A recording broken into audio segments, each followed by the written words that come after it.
And welcome to week 5. Your video tutorial this week is talking about this concept of the contemporary connection.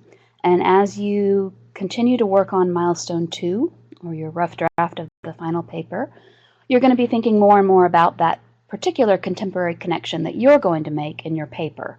So I thought this would be a good week to sort of clarify what we mean when we say contemporary connection.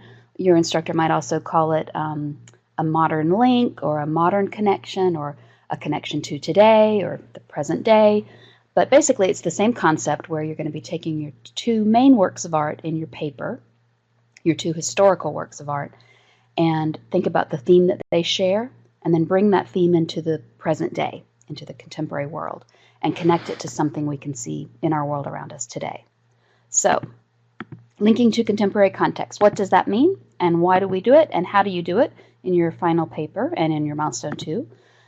So it can be a third work of art for your final paper. So it can actually be a physical, tangible third work of art, a painting, a work of sculpture, a film, a song, whatever that might, it could be a novel, a book, text, whatever it might be, or it could be something more abstract, a more social construct kind of idea, where it's more of a phenomenon that's happened recently in the contemporary world, or so it's not necessarily something tangible, but it's that sort of third element to your paper.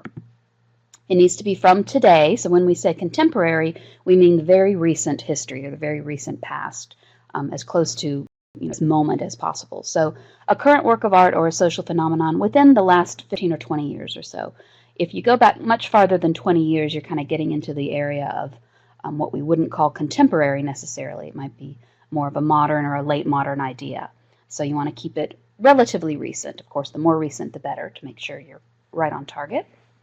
Why do we want you to look at a contemporary connection with your works of art? You want to explore the relevance of those historical works of art today. So you're looking at these two main works of art and exploring them in terms of their thematic connection, what they have in common, and bringing that same idea into the present world today makes those other works of art, those older works of art, more relevant. It also helps you to fully develop a connection between those two selected works of art that you have and their theme. So sometimes it's harder to think about things that happened in the past, time periods that we can't necessarily relate to as easily, but when you can make that same connection to something that's happening today that has more of a powerful presence for you in the moment, that link can be more significant. So how do we do that? Again, you can choose either a specific contemporary work of art, so a physical, tangible work if you want, or a current social construct or phenomenon that you can discuss in detail. So I want to look at a couple of examples, some for 201 and then some for 202. So let's say your theme for your paper is the idea of the warrior as a hero, and let's say that your visual work of art for your 201 paper is that ancient Greek vase that we've talked about in some previous tutorials, and your literary work is Homer's The Iliad, the epic poem that relates to that visual work with that same theme of the warrior as hero.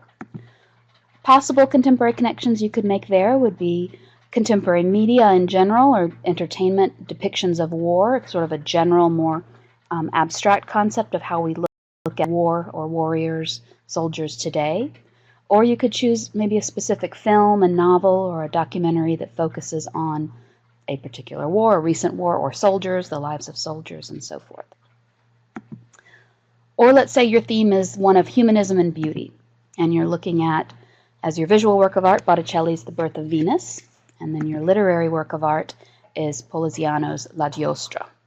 So you've got this theme of humanism and beauty here, and you've got your two historical works of art. Some possible connections you could make to the world today could be contemporary magazines, blogs, media representations of beauty.